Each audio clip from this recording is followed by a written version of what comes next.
Hello friends, welcome to my channel. দেশ এবং দেশের বাইরে থেকে যারা আজকে আমার ভিডিওটি কন্টিনিউ করেছেন প্রত্যেককেই gardener tips with Kamal YouTube চ্যানেলে স্বাগতম।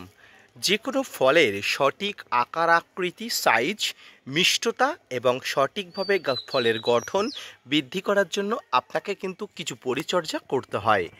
স্বাভাবিকভাবে যে কোনো ফল এমনি এমনি হয় না। যে কোনো ফলের গঠনের অস্বাভাবিকতা আসলে, ফল বিকৃতি হয়ে গেলে, ফলের আকৃতি অস্বাভাবিক হয়ে গেলে আপনার ছাদ বাগানে কিছু পরিচর্যা করতে হয়। আর আজকের ভিডিওর আলোচনার বিষয়বস্তু ঠিক তেমনই একটি বিষয় নিয়ে।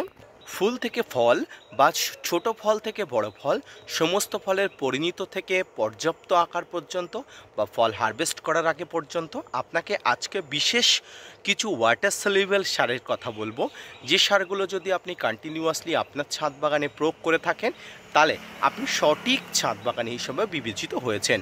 আসুন আজকের ভিডিওটি কন্টিনিউ করুন না স্কিপ করে, এবং দেখতে থাকুন কিভাবে আপনার ছাদ বাগানের ফলের সঠিক আকার আকৃতি এবং কালার আনার জন্য আপনিও এই সারটি ব্যবহার করতে পারেন।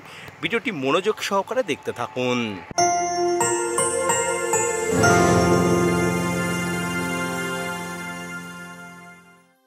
দর্শক, এই মুহূর্তে আপনাদের সামনে যে দুটি একই বর্ণের একই রকম দেখতে দুটি সারটি রেখেছি, এই দুটি সার একটি হলো SOP অর্থাৎ সালফেট অফ পটাশ এবং অপরটি হলো মাইক্রোনিউট্রিয়েন্ট বোরন।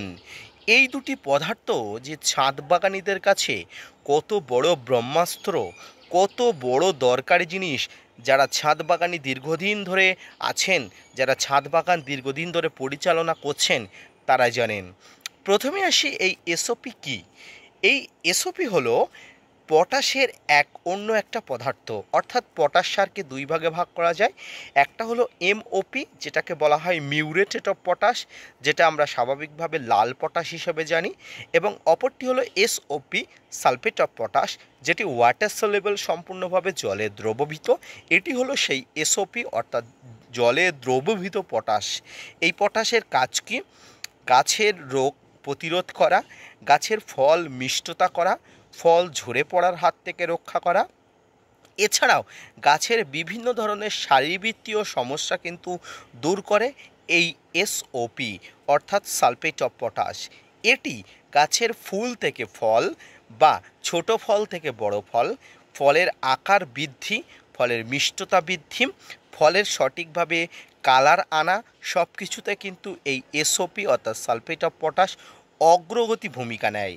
এটি ফল ধরা থেকে শুরু করে ফল হারভেস্ট করার আগে পর্যন্ত, যতদিন না পর্যন্ত গাছ থেকে ফল হারভেস্ট করছেন, এবং ফল হারভেস্ট করার পরেও গাছে কিন্তু প্রয়োগ করা যায় প্রতি 15 দিন অন্তর। কোনো ধরনের কোনো অসুবিধা থাকে না, এবং আপনি যদি এটি মনোযোগ সহকারে প্রয়োগ করেন তাহলে গাছে কিন্তু কোনো ধরনের সমস্যা হয় না। তবে প্রয়োগ করার আগে এর ডোজ অবশ্যই জেনে নেওয়া উচিত। প্রতি 1 লিটার জলে 1 থেকে 2 গ্রাম, এর বেশি একদমই নয়। এর বেশি নিলে গাছে হিতে বিপরীত হতে পারে। এটি নিয়ে কিন্তু প্রতি 15 দিন অন্তর প্রয়োগ করতে পারেন। এটি ওয়াটার সলিউবল, একদম গুঁড়ো পাউডারের মতো। এটি জলে দিলে সঙ্গে সঙ্গে দ্রবীভূত হয়ে যায়, এবং এটি যদি আপনি হাতে নেন হালকা হালকা লবণ যেমন দানা দানা বর্ণের মনে হয়, ঠিক তেমন এটি কিন্তু আপনি খুব সহজে জলে গুলে দিতে পারেন। এটি লাল পটাশের না ব্যবহার করে এটি কিন্তু প্রয়োগ করতে পারেন, অর্থাৎ যে সমস্ত জায়গায় লাল পটাশ প্রয়োগ করা যায় না এটি প্রয়োগ করতে পারেন। এর মধ্যে প্রায় 50% পটাশ থাকে। এর রাসায়নিক সংকেত 0050, অর্থাৎ এখানে NPK যেটি থাকে তার মধ্যে পটাশ প্রায় 50% থাকে, বাকিগুলো থাকেই না বললে চলে। এরপরে যে খাবারটি দেখাবো সেটি হচ্ছে মাইক্রোনিউট্রিয়েন্ট বোরন। গাছের বেঁচে থাকার জন্য যে 16টি ম্যাক্রো এবং মাইক্রোনিউট্রিয়েন্টের প্রয়োজন হয়, সেই 16টি ম্যাক্রো বা মাইক্রোনিউট্রিয়েন্টের মধ্যে একটি খাবার হলো বোরন। এই বোরন এমন একটি খাবার যেটি গাছের কাণ্ড থেকে শুরু করে গাছের ফুল ড্রপ হয়ে যাওয়া, ফল ফাটা, ফলের বিকৃতি হয়ে যাওয়া, ফলের সঠিক আকার না আসা, কালার না আসা, ফল সঠিকভাবে বড় না হওয়া, ফল ঝরে পড়া, এই ধরনের সমস্যা যদি আপনি দেখেন তাহলে চোখ বন্ধ করে মাইক্রোনিউট্রিয়েন্ট বোরন আপনি প্রয়োগ করতে পারেন। বাংলাদেশি বন্ধুরা আপনারা অবশ্যই এই বোরনকে সলুবার হিসাবে পেয়ে যাবেন। এই বোরন এবং সলুবার কিন্তু একই জিনিস। আপনারা প্রতি 1 লিটার জলে 1 থেকে 1.5 গ্রামের বেশি একদমই দেওয়া যাবে না, সর্বোচ্চ হলে 2 গ্রাম দেবেন। এটি একদম ডাস্ট, এটি হাতে নিলে আপনারা এসওপির মতো কোনো ধরনের হাতে কোনো রকম দানা দানা মতো মনে হবে না, একদম ডাস্ট, একদম ফেব্রিক পাউডারের মতো, অর্থাৎ যে পাউডারটা আমরা ক্যারাম বোর্ড খেলার কাজে ব্যবহার করি তেমনটির দিলে ঠিক তেমন মনে হবে। এটি কোনো রকম কিন্তু দানা দানা আকৃতি নেই, এটি কিন্তু প্রয়োগ করতে পারেন। এবার এটি কখন প্রয়োগ করবেন? গাছের ফুল থেকে ফল আসা থেকে শুরু করে হারভেস্ট করার আগে পর্যন্ত আপনি কিন্তু এইটা প্রয়োগ করতে পারেন। অর্থাৎ আপনি এসওপি এবং এই মাইক্রোনিউট্রিয়েন্ট বোরন কিন্তু একত্রে প্রয়োগ করতে পারেন। এসওপি 1 গ্রামের সঙ্গে মাইক্রোনিউট্রিয়েন্ট 1 গ্রাম 1 লিটার জলে একত্রে মিশিয়ে নিয়ে যদি যে কোনো গাছে কন্টিনিউয়াসলি ফুল ধরা থেকে ফল হারভেস্ট করা পর্যন্ত আপনি প্রয়োগ করেন, আমি বলবো আপনার কোনো ফলে কোনো ধরনের ফাটা, ঝরে পড়া কোনো সমস্যা আপনি দেখতে পাবেন না এবং আগামীতেও কিন্তু আপনি এই ধরনের কোনো সমস্যার সম্মুখীন হবেন না। সম্মানীয় দর্শক, এই দুটি জিনিস সম্পর্কে আমরা জানি না, অর্থাৎ মাইক্রোনিউট্রিয়েন্ট বোরন এবং এসওপি সম্পর্কে আমরা অনেকে জানি না, এর ব্যবহার জানি না, কার্যগুণ সম্পর্কে কোনো কিছু জানি না। তাই কিন্তু আমরা অনেক সময় হতাশাগ্রস্ত হয়ে যাই, ডিমোটিভেট হয়ে যায় যে ব্যবহারটি কী।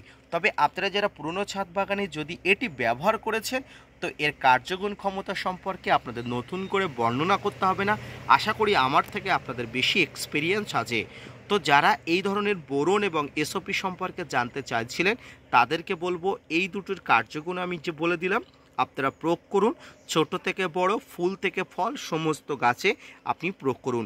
দীর্ঘদিন ধরে আপনার যে গাছের ফলটি বড় হচ্ছে না, ফল ফেটে যাচ্ছে, বিকৃত হচ্ছে, সেই গাছে একবার আপনি বোরন ব্যবহার করুন এবং সঙ্গে এসওপি নিয়ে একত্রে মিশিয়ে আপনি প্রতি 15 দিন অন্তর অন্তর একবার ব্যবহার করে দেখুন, ফলাফল ম্যাজিকের মতো পাবেন। দর্শক, আজকের ভিডিওটি কেমন লাগলো জানাবেন। পাশাপাশি gardener tips with Kamal YouTube চ্যানেলের ভিডিওগুলো কেমন লাগছে জানাবেন এবং আপনাদের জন্য যে এত কষ্ট করে ভিডিওগুলো বানাই সেই ভিডিওগুলো আপনাদের কোনো স্যাটিসফাইড করতে পারছে কিনা এটাও জানাতে ভুলবেন না। পাশাপাশি gardener tips with Kamal YouTube চ্যানেলের সঙ্গে থাকবেন। আপনাদের প্রতিনিয়ত মতামত পেলে আমি আরও বেশি মোটিভেট হই এবং ভিডিও বানাতে উৎসাহী হই।